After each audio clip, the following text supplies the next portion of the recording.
నమస్తే, welcome to నా TV. ఈరోజు మనం తెలుసుకోబోయే వ్యక్తి రాజకీయాల్లోనే తనకంటూ ఒక స్థానాన్ని క్రియేట్ చేసుకున్నటువంటి ఒక నాయకుడు. ఈ రోజు భారతదేశంలో ఈ పేద ప్రజల్లో మనసులో నిలిచిపోయిన నాయకుడు ఎవరైనా ఉన్నారంటే ఆయన అని చెప్పొచ్చు. ఆయన గురించి ఈరోజు మనం తెలుసుకోబోదాం. మన దేశంలో చాలా మంది రాజకీయ నాయకులు ఉంటారు, కానీ కొంతమంది మాత్రమే పేద ప్రజల సమస్యలను పార్లమెంట్ లో లేవనెత్తారు. అట్లాంటి నాయకుడే ఈ రాఘవ్ చెద్దా. అసలు రాఘవ్ చెద్దా ఎవరు, రాజకీయాల్లోకి ఎట్లొచ్చిండు, ఆయన పార్లమెంట్ మెంబర్ గా ఎట్లా ఎలక్ట్ అయ్యిండు, ముఖ్యంగా పేద మధ్యతరగతి ప్రజల సమస్యలను ఎట్లా లేవనెత్తుతున్నాడు, ఇవన్నీ ఈ వీడియోలో తెలుసుకోబోతున్నాం. మనం వీడియోని ఖచ్చితంగా పూర్తి వరకు చూడండి. ఖచ్చితంగా ఇట్లాంటి నాయకుడిని ఇన్స్పిరేషన్ గా తీసుకుంటారు. ఇంకా లేట్ ఎందుకు వీడియోలోకి వెళ్ళిపోదాం. రాఘవ్ చెద్దా 1988 నవంబర్ 11 రోజు ఢిల్లీలో జన్మించాడు. రాఘవ్ చెద్దా ఆయన చదువులు మొత్తం కూడా ఢిల్లీలోనే. ఢిల్లీ యూనివర్సిటీలో ఆయన చార్టెడ్ అకౌంటెంట్ అయ్యిండు. ఆయన రాజకీయాల్లోకి రాకముందు ఒక పెద్ద కంపెనీలో ఫైనాన్షియల్ కన్సల్టెంట్ గా పనిచేసిండు. అంటే ఆయన కుటుంబం పేద మధ్యతరగతి కుటుంబం అయినా కూడా వన్స్ ఈయన ఫైనాన్షియల్ కన్సల్టెంట్ గా పనిచేసినప్పుడు ఆయన కుటుంబం మొత్తం కూడా వెల్ సెటిల్ ఫ్యామిలీ. మరి ఇట్లాంటి వ్యక్తి రాజకీయాల్లోకి ఎట్లా వచ్చిండు అనే డౌట్ మీకు కూడా వచ్చింది కదా, నాకు కూడా వచ్చింది అదే డౌట్. తెలుసుకుందాం చూడండి. 2011లో మన దేశంలోనే ఒక పెద్ద ఉద్యమం వచ్చింది.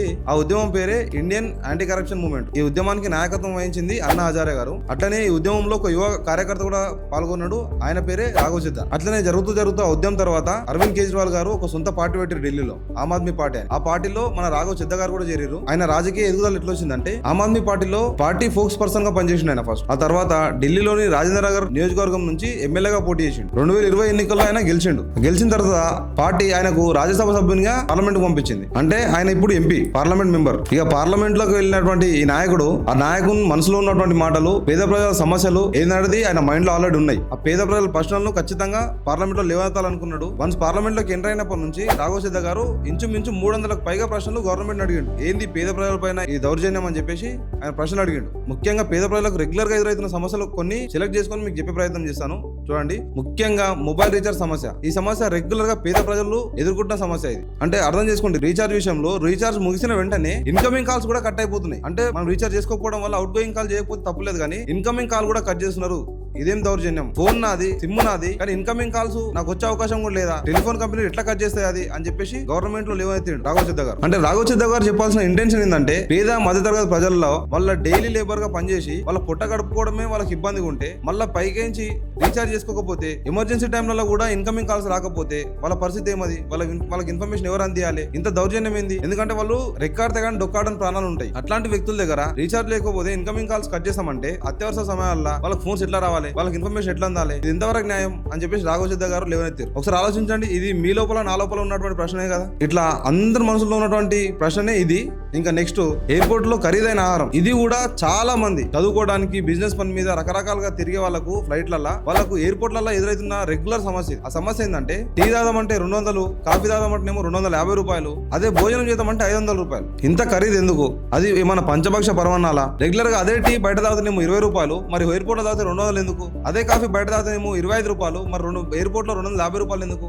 లంచ్ కానీ డిన్నర్ కానీ బయట చేసేనేమో 100 రూపాయలు, మరి ఎయిర్పోర్ట్ లో 500 ఎందుకు అని చెప్పేసి రాఘవ్ చెద్దా గారు పార్లమెంట్ లో లేవనెత్తిండి ప్రశ్న. లేవనెత్తడం వల్ల సెంట్రల్ గవర్నమెంట్ కూడా రియాక్ట్ అయ్యి ఆ రేట్లన్నింటినీ కూడా తగ్గించింది. అంటే అర్థం చేసుకోండి, ఈ రాఘవ్ చెద్దా గారు ఆ ప్రశ్న అడగకపోయినుంటే ఎయిర్పోర్ట్ లో ఈ రోజు ఆ రేట్లు అందుబాటులోకి రాకుండే, ఇంత తగ్గకపోతుండే. రాఘవ్ చెద్దా గారు మాట్లాడడం వల్లనే ఎయిర్పోర్ట్ లో ఆ రేట్లు తగ్గినాయి. ఇదొకటి. నెక్స్ట్, హెల్త్ ఇన్సూరెన్స్ సమస్యలు. ఎంతో కష్టపడి రూపాయి జమ చేసుకొని రేపు పొద్దున హాస్పిటల్లో పడితే మనం ఆ డబ్బులు మనం ఖర్చు చేసుకోలేము, అన్ని లక్షలు మనం పెట్టుకోలేము, కాబట్టి మనం ఇన్సూరెన్స్ చేసుకుందాం అని చెప్పేసి పేద ప్రజలు హెల్త్ ఇన్సూరెన్స్ చేసుకుంటారు. అట్లాంటి హెల్త్ ఇన్సూరెన్స్ లో చేసుకున్న తర్వాత కూడా ఆ పేద ప్రజలు హాస్పిటల్లో పడ్డప్పుడు క్లైమ్ టైమ్ లో మాత్రం ఆ హెల్త్ ఇన్సూరెన్స్ కంపెనీస్ సరైన పద్ధతిలో రియాక్ట్ కావట్లేదు, కరెక్ట్ సమయానికి రియాక్ట్ కావట్లేదు, క్లైమ్ ప్రాసెస్ లో ఇబ్బంది పెడుతున్నారు, వాళ్ళకు అవసరం లేని చికిత్స అందిస్తున్నారు అని చెప్పేసి క్లైమ్ ప్రాసెస్ రిజెక్ట్ చేస్తున్నారు. ఇదంతేంది? వాళ్ళు హాస్పిటల్లో పడితే వాళ్ళకి ఆపదికి ఆదుకోవాలని చెప్పేసి వాళ్ళు ఇన్సూరెన్స్ చేసుకుంటారు కదా. అట్లాంటి ఇన్సూరెన్స్ కూడా సరైన సమయానికి అందించకుండా ఇబ్బంది పెట్టడం ఏంది? దీనిపైన కూడా ఎంతో మార్పు తీసుకురావాలని చెప్పేసి ఈ ప్రశ్న కూడా లేవనెత్తిండు. నెక్స్ట్, స్లమ్ ప్రాంతాల సమస్య. మన ఇండియాలో అనేక ప్రాంతాలు స్లమ్ తో నిండిపోయినాయి. ఇప్పటికి ఆ ప్రాంతాల్లో ఉండేది పేద ప్రజలు. ఆ పేద ప్రజలు రెగ్యులర్ గా వాళ్ళకు సరైన టైంలో కరెంట్ ఉండలేదు, వాటర్ ఫెసిలిటీ లేదు, డ్రైనేజ్ ఫెసిలిటీ లేదు. ఇవన్నీ లేక ఆ దోమలు కుట్టి అనేక రకాల రోగాల పాలవుతున్నారు పేద ప్రజలు. ఇది ఎప్పుడు మారుతుంది? ఇంకెప్పుడు మారుస్తారు? దీనిపైన ప్రత్యేక శ్రద్ధ తీసుకోవాలి కదా అని చెప్పేసి రాఘవ్ చెద్దా గారు ఈ ప్రశ్న కూడా లేవనెత్తారు. వాళ్ళ కనీసము నివాసయోగ్యమైనటువంటి ఇండ్లు కూడా లేవు. ఇది ఎప్పుడు మారుతుంది? ఇంకా భారతదేశం అభివృద్ధి చెందుతున్న దేశం అని ఎన్ని రోజులు చెప్పుకుంటాము, దీన్ని ఎప్పుడు మారుస్తారని చెప్పేసి రాఘవ్ చెద్దా గారు ఈ ప్రశ్న కూడా లేవనెత్తాడు. అంటే వాస్తవం కదా, ఎన్ని ఏరియాలు ఇప్పటికీ స్లమ్లలో మునిగిపోయినాయి. ఇప్పటికి ఫ్లడ్స్ వచ్చినాయంటే, వర్షాకాలం వచ్చిందంటే ఎన్ని ప్రాంతాలు మునిగిపోతున్నాయి ఇప్పటికి.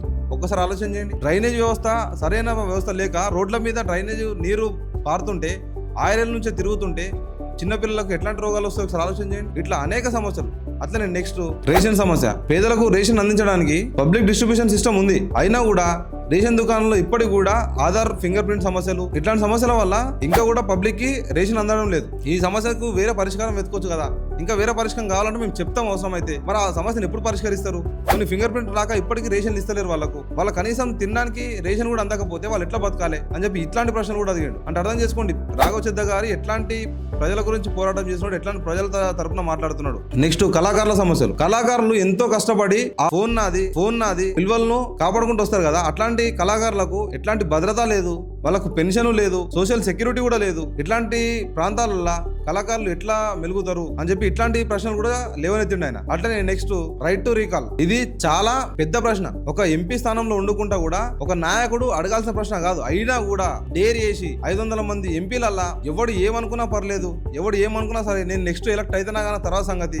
ఎందుకంటే కక్షగడతారన్న సంగతి ఆయనకు కూడా తెలుసు. ఆయన ఇంతకుముందు పేద ప్రజల సమస్యలు అన్నింటి లేవనెత్తున్నాడు, పబ్లిక్ లో మన ఇజ్జత్ తీసేస్తున్నాడు అని చెప్పి గవర్నమెంట్ వర్గాలు ఎవడైతే సెంట్రల్ గవర్నమెంట్ లో అధికారంలో ఉన్నారో ఆ పార్టీ ఆయనను డిస్క్వాలిఫై చేసింది. కొన్ని రోజుల వరకు చట్టసభలలో పాల్గొనకుండా కొన్ని రోజులు బయటకు పంపించింది. ఇంచుమించు ఒక సంవత్సరంకు పైన ఆయన బయట పంపించింది. ఎందుకంటే పేద ప్రజల సమస్యలు మాట్లాడుతున్నాడు, పేద ప్రజల లోపల ఆయన బెటర్ అయిపోతున్నాడు కాబట్టి ఈయనను మనం ఇప్పుడే కట్ చేయాలని చెప్పేసి ఆయన కొన్ని రోజులు పార్లమెంట్ కు రాకుండా సస్పెండ్ చేశారు. అయినా కూడా మళ్ళా వచ్చి ఇంకా కూడా అదే పేద ప్రజల గురించి మాట్లాడుతున్నాడు. ఈ రైట్ టు రీకాల్ కూడా ఎట్లా మాట్లాడిందంటే నాయకత్వ లక్షణాలు ఉన్న ఏ నాయకుడైనా లేకపోతే ప్రజలతోటి ఎన్నుకోబడిన ఏ నాయకుడైనా సరే వన్ సెలెక్ట్ అయిన తర్వాత ఆయన పని విధానంలో గానీ ప్రజలకు ఇచ్చిన హామీల్లో గానీ ఎక్కడ కూడా పక్షపాత వైఖరి చూపించినా లేకపోతే వాళ్ళకి చేస్తానన్న మాట చేయకుండా ఏమన్నా ఇబ్బందులు పెట్టినట్టయితే, ఆయన డ్యూటీ సరిగా చేయకపోయినట్టయితే, అది ఎంపీ అయినా ఎమ్మెల్యే అయినా ఏ మెంబర్ అయినా ప్రజలతో ఎన్నుకోబడిన ఏ నాయకుడైనా సరే కరెక్ట్ గా పనిచేయకపోతే ఏదైనా అన్యాయానికి పాల్పడ్డట్టు అయితే, ఏదైనా దోచుకున్నట్టు రుజువు అయితే మాత్రం రైట్ టు రీకాల్ పద్ధతిలో ప్రజలందరూ కూడా ఆయనను డిస్క్వాలిఫై చేయడానికి అవకాశం ఇవ్వాలి.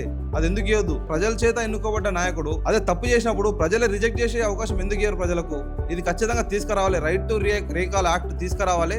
తీసుకొచ్చినప్పుడే నాయకులందరూ సక్రమంగా పనిచేస్తారని చెప్పేసి గుండె ధైర్యంతో గట్టిగా బలంగా మాట్లాడిండు రాఘవ చెద్ద గారు. అంటే అర్థం చేసుకోండి, పేద ప్రజల పక్షాన పేద ప్రజల్లో మనసులో ఉన్నటువంటి మాటను ఎట్లా లేవనెత్తిండు. ఇట్లాంటి నాయకుడు కదా భారతదేశానికి కావాల్సింది. 500 మంది ఎంపీలు కూడా ఇట్లానే ఉండుంటే ఈ రోజు భారతదేశం అభివృద్ధి చెందుతున్న దేశం అని చెప్పుకునేది కాదు, అభివృద్ధి చెందిన దేశం అని చెప్పుకునే వాళ్ళం. ఇంకా కూడా ఇట్లాంటి నాయకుడిని మనం సపోర్ట్ చేయగానే, ఇంకా కూడా ఇట్లాంటి నాయకుని మనం వెనకేసుకొని రాకనే ఈ 499 మంది నాయకులు ఎవరైతే ఉన్నారో వాళ్ళందరూ ఇట్లా పనిచేస్తున్నారు. ఇట్లాంటి నాయకుడు రాఘవ చెద్ద లాంటి ఒక్క నాయకుడు ఉన్నా కూడా ఆ ప్రాంతం సమస్యలే మారిపోతాయి, ఆ ప్రాంతం పరిస్థితులే మారిపోతాయి. అంటే అర్థం చేసుకోండి. అందుకే మనం సెలెక్ట్ చేసుకునేటప్పుడు ప్రతి క్యాండిడేట్ ను సెలెక్టెడ్ గా మనకి ఎవరు పర్ఫెక్ట్ ఎవరు కరెక్ట్ పనిచేస్తారని చెప్పేసి చూసి సెలెక్ట్ చేసుకోవాలి. ఇప్పుడు చూడండి, రాఘవ చెద్ద గారు పేద ప్రజల సమస్యలను అట్లనే ఒక ప్రజా నాయకుడి సమస్యను కూడా బయటకు తీసుకొచ్చి ప్రజా నాయకులు ఒకవేళ అన్యాయంగా సొమ్ము చేసుకున్నట్టు కనిపిస్తే మాత్రం వాళ్ళు రైట్ టు రీకాల్ పద్ధతిలో వాళ్ళని డిస్మిస్ చేయాలి, డిస్క్వాలిఫై చేయాలని చెప్పేసి గుండె ధైర్యంతో మాట్లాడినంటే అంత ఆశమాష విషయం కాదు. ఇట్లాంటి నాయకునికి మనం సపోర్ట్ చేయాలి, ఇట్లాంటి నాయకుని మనం సెలెక్ట్ చేసుకోవాలి. ఇది ప్రజలందరూ కూడా గుర్తుపెట్టుకోవాలి. ఎందుకంటే రాఘవ చెద్ద గారు యువ వయసులోనే రాజకీయాల్లోకి వచ్చిండు, పూర్ ఫ్యామిలీ నుంచి వచ్చిండు కాబట్టి ఆయన పేద ప్రజల సమస్యలు ఏందో ఆయనకు తెలుసు. అందుకే పార్లమెంట్ లో ప్రజల సమస్యల మీదే మాట్లాడుతున్నాడు. ఇట్లాంటి నాయకునికి మనం వెన్నుండాలి, ఇట్లాంటి నాయకుడిని మనం సపోర్ట్ చేయాలి. ఈయన రాజకీయాల్లోకి రావడానికి ప్రత్యేకమైన కారణమే అవినీతి వ్యతిరేక ఉద్యమం. ఈ ఉద్యమం రావడం వల్ల ఆయన రాజకీయాల్లోకి వచ్చిండు. ఆయనకు రాజకీయాల్లోకి వచ్చి ప్రతి పేదోని కష్టాన్ని పార్లమెంట్ లో లేవనెత్తున్నాడు. ఎందుకంటే ఈయన పార్లమెంట్ లోకి వెళ్ళిన తర్వాత పేద మధ్యతరగతి ప్రజల సమస్యల గురించి మాట్లాడాడు కాబట్టి ఇట్లాంటి నాయకునికి మనం ఎప్పటికీ సపోర్ట్ చేయాలి. మనం ఫ్యూచర్ లో ఎలక్ట్ చేసుకునే క్యాండిడేట్ అని కూడా ఇట్లాంటి నాయకుడిని ఎలక్ట్ చేసుకుంటే మన జీవితాలు కొంచెం బాగుపడతాయి, మన దేశం ఇంత బాగుపడుతుంది. కాబట్టి వీడియో నచ్చితే లైక్ చేసి కామెంట్ చేసి షేర్ చేయండి. ఖచ్చితంగా ఇట్లాంటి నాయకుని గురించి మనం సపోర్ట్ చేయాలంటే వీడియో కింద జై హింద్ అని కామెంట్ చేయండి. Thank you.